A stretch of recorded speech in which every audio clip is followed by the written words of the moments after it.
Los saludo nuevamente con mucho gusto y el día de hoy vamos a seguir dando lectura a estos autores que nos llevan a la comprensión de la conformación del Estado moderno. Como siempre voy a hacer un recuento de los autores que hemos visto hasta el momento. Empezamos con Norberto Bobbio, un italiano, después con Maquiavelo, después vimos a Thomas Hobbes, a John Locke, a Jean-Jacques Rousseau, una tabla comparativa, Barón de Montesquieu, Hamilton, Madison y Jay, a John Stuart Mill, Benjamin Constant, Benedetto Croce y a Macpherson y a Edmund Burke, a Friedrich Engels, y hasta ahí nos quedamos porque el día de hoy vamos a ver a un autor de que soy muy afín, devoto, y se trata de Vladimir Ilich Ulyanovich Lenin, al que todos conocerán. Es un comunista,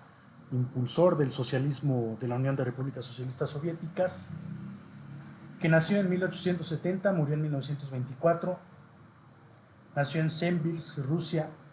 Era un abogado brillante que se radicalizó después de que su hermano mayor fuera ejecutado por intentar asesinar al zar. Fue un estratega impecable, orador de fuego y escritor incansable. Convirtió a Rusia en la primera potencia socialista del mundo. Bueno, estos temas, es que aquí ya empieza a haber más nivel intelectual, más de debate, más de reflexión. Murió en 1924. Ahí tiene la, la señal de la bandera de la URSS. La lectura que vamos a ver es el Estado y la Revolución, ¿no? Porque pudiéramos hablar demasiado de Lenin, y hablar de Lenin pues es naturalmente hablar de Marx y extender a Engels, hablar del materialismo histórico, tendremos que comprender todos estos aspectos, pero como estamos hablando de la comprensión del Estado moderno, pues vamos a ceñirnos a lo que él refiere sobre el Estado para tener más conceptos de todos estos autores y después al final hacer una síntesis y comprender más o menos lo que es y cómo ha sido el Estado moderno. Entonces, en primer punto, dice que el Estado como órgano de irreconciliabilidad, o sea, un Estado que es imposible, con el que es imposible reconciliarse. Lenin radicaliza a Engels. Dice que el Estado existe, que si el Estado existe es porque las clases sociales no pueden reconciliarse. Engels decía algo similar, decía que si el Estado existe es porque no, igualmente, o sea, que porque las clases sociales no, él decía los grupos, las facciones, que son varias, no pueden reconciliarse. Entonces el Lenin lo que dice es, porque se ciñe directamente a Marx y dice, pues es porque las clases sociales, que Marx habla de la lucha de clases, las clases sociales, que es otro aspecto complejo que tendríamos que ver en el marxismo, que posteriormente obviamente haré un no sé si un video, una serie dedicada a Marx y al marxismo, pero él dice, las clases sociales no pueden reconciliarse. El Estado no es un moderador, que es lo que decía John Locke, que necesita un moderador neutral para defender su derecho a la propiedad privada. Y siempre digo esto como un poco bromista, como muy enfático, porque en efecto esta visión liberal es la que defiende la propiedad privada. Es lo único que le importa al Estado liberal, a los libertarios, a los liberales, más a los neoliberales. Entonces hablar de propiedad privada eh, es liberalismo. ¿Quién era liberal? John Locke. John Locke hablaba del Estado moderado. Todos estos conceptos importan. No es redundancia, es volverse a ceñir a estos aspectos que hemos ido viendo a lo largo de estos autores. Entonces, ¿quién decía que el Estado es un moderador? Lo decía John Locke y los liberales que lo sucedieron. Eh, y que el Estado pues, es un ente que existe para defender sus derechos naturales, y el más importante para los liberales, ¿cuál es? La propiedad privada. Lo que dice Engels y Lenin ahora es, no, el Estado no es un moderador, sino que es una máquina de represión de una clase sobre otra. Y esto ya lo había dicho Engels.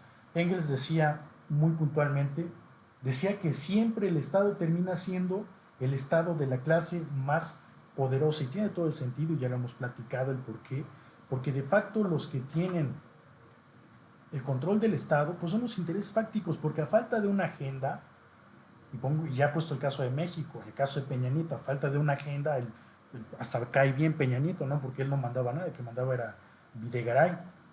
A falta de una agenda, pues son los poderes de facto, es decir, los poderes de verdad, el poder económico, estos oligarcas que tienen una gran acumulación de riqueza, son los que toman la agenda y deciden las decisiones más importantes del país, y toman la agenda y compran las reformas, compran votos, compran leyes. O sea, es un Estado fallido, el Estado liberal es un Estado que no representa los intereses de la mayoría. Entonces termina siendo el Estado de la clase más poderosa, decía Engels, y Lenin dice que es una máquina de represión de una clase sobre la otra. Lo mismo que dice Engels, que es un pensamiento más desarrollado y no uno que simplemente se basa en derechos naturales, como lo dice John Locke. Entonces dice Lenin que mientras haya Estado no hay libertad, y cuando haya libertad ya no habrá Estado.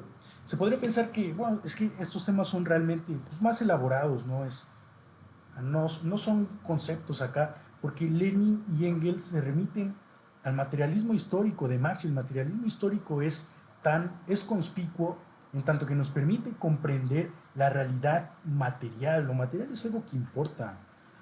Hubo autores que hicieron esta crítica a Engels de que, ya los vimos, de que es muy materialista, de que importa, quien decía Peter Burke, que también importa lo espiritual, que el estado, la historia de la humanidad ha ido transformándose y que tiene relevancia en lo espiritual, pero la forma materialista de entender lo social es una que te explica el porqué de las cosas sociales. Entonces, eh, lo que decía Lenin es, mientras haya Estado no va a haber libertades. Y yo he venido diciendo a lo largo de esta serie que es importante fortalecer al Estado, porque ha habido autores que dicen, como John Locke, que el Estado se quita y se pone cuando ellos quieran, en tanto que vean eh, que no defiende sus derechos naturales, entre ellos, ya saben, la propiedad privada. Entonces, si es un Estado débil al servicio de los poderes de facto a la economía, y como le he venido diciendo, que el mercado es un pésimo amo, ¿por qué? Porque el mercado en tanto que se autorregula por sí mismo, es decir, los oligarcas son los que deciden el rumbo de la humanidad, pues ellos lo único que les interesa es seguir haciendo crecer sus bolsillos y acumular material hasta no tener llenadera. Nunca va a haber un límite para esa ambición de seguir acumulando materiales, de seguir acumulando riqueza. Entonces, el mercado como amo es pésimo, es terrible, es dañino para la humanidad, pero como esclavo es genial. Pero ¿de quién va a ser esclavo? Pues del Estado. El Estado es el que lo tiene que gobernar, el que lo tiene que someter para canalizarlo, para llevarlo, guiarlo hacia los intereses de la mayoría de la humanidad. Y yo he puesto como ejemplo a China, que, ¿y por qué he puesto como ejemplo a China? Porque China es un metamodo de producción, un nuevo metamodo de producción. Se tiene mucho este debate bueno, se ha tenido, ya está superado, pero de quienes han dicho que China es capitalista, o que se dice socialista, pero que es hipócrita porque tiene mercado, porque es capitalista, no sé cuántas cosas tremendas. El asunto es, China no es ni capitalista, ni comunista, ni socialista, es un nuevo metamodo de producción con orientación socialista. Es más complejo, pero es nuevo por varias cualidades. Obviamente tiene un mercado, ha sabido jugar con las reglas del capitalismo, se ha aprovechado, se ha fortalecido. A China lo dejaron como una zona de mano de obra barata, los gobiernos occidentales neoliberales. Entonces, China ha aprovechado eso, ha aprendido a hacer tecnología, ha aprendido a desarrollar tecnología avanzada, y por lo tanto China ha crecido tanto que hoy es la primera potencia mundial en términos de Power Purchase Parity, de PIB, incluso superando a Estados Unidos. Eso ya tiene, bueno, ahí ya nos metemos terreno, que es la geopolítica, el nuevo orden mundial y otras cuestiones, pero no nos desviemos del tema, el tema es el Estado. Entonces, ¿cuál es la contradicción aquí? Que China tiene un Estado fuerte y en esta etapa de la humanidad en la que estamos, lo vamos a ver más adelante, pero ¿qué decía Marx? Marx lo que decía era, tras superar el capitalismo, porque el comunismo no es algo abstracto, no es una ideología. El comunismo, según Marx, es una etapa de superación dialéctica del capitalismo, en el que el capitalismo es superado con sus contradicciones y surge un nuevo sistema económico en el que ya no existe Estado en el comunismo. Ya no hay Estado. ¿Por qué? Porque al estar las clases sociales en armonía, en orden, en una organización de producción que sirve y que rinde, que su principal interés e inclinación es el servicio a las mayorías, entonces ya no tiene por qué haber Estado, un Estado que reprima, que sea represor, que sea con el que no pueda haber reconciliación, como lo dice Lenin. Entonces, ¿y cómo si China tiene orientación socialista y quiere ser comunista? Porque en los estatutos de China está que China aspira al comunismo. Y si es comunista, ¿cómo tiene un Estado fuerte si Marx decía que en el comunismo ya no va a haber Estado y Lenin dice que no hay forma de ser comunista, de ser libre, en tanto que haya un Estado que te siga reprimiendo? Bueno, el asunto es que para este momento de la historia es necesario, y China lo ha demostrado, ha sido necesario fortalecer al Estado y que el Estado tome el control de las políticas públicas y del mercado, porque si no fuera así, los estados neoliberales y neoliberales occidentales hubieran aplastado a China y a lo hicieron con la Unión de Repúblicas Socialistas Soviéticas. La Unión de Repúblicas Socialistas cayó porque todas estas, bueno, gana 2 guerras mundiales como los Estados Unidos, quédate con todo el mundo y dime si no vas a aplastar a tu rival, que su rival fue la URSS. Entonces hizo todo para acabar con la URSS. Estados Unidos le tenía tanto miedo a la URSS por este entendimiento de la superación dialéctica del capitalismo, que es el sistema económico de Estados Unidos y de Occidente, y por lo tanto terminaron con la URSS. La URSS cayó, pero China se aprovechó de estas contradicciones del capitalismo que Marx señalaba y ahora aspira al comunismo. La contradicción del Estado fuerte que ahora tiene China y del que el comunismo no quiere, propala no tener Estado, es porque en este momento histórico se requiere un Estado fuerte que tome el control del mercado y de las políticas públicas para privilegiar a la clase trabajadora, la clase de las mayorías, y digamos, no es el estricto socialismo de Marx, porque Marx decía que el socialismo no es lo mismo que comunismo, ya lo hemos visto, socialismo es la etapa transitoria que nos va a llevar al comunismo. Entonces él decía, en el socialismo va a haber la dictadura del proletariado, el proletariado es la clase trabajadora, decía, el proletariado va a tomar el Estado para favorecer a la clase trabajadora, para estabilizar a la sociedad, apropiarse de los medios de producción y ponerlos en pro de la clase trabajadora, y después de esa etapa transitoria vamos a llegar al comunismo, que es una en la que las clases sociales están en armonía y ya no tiene que haber algún Estado que los siga oprimiendo.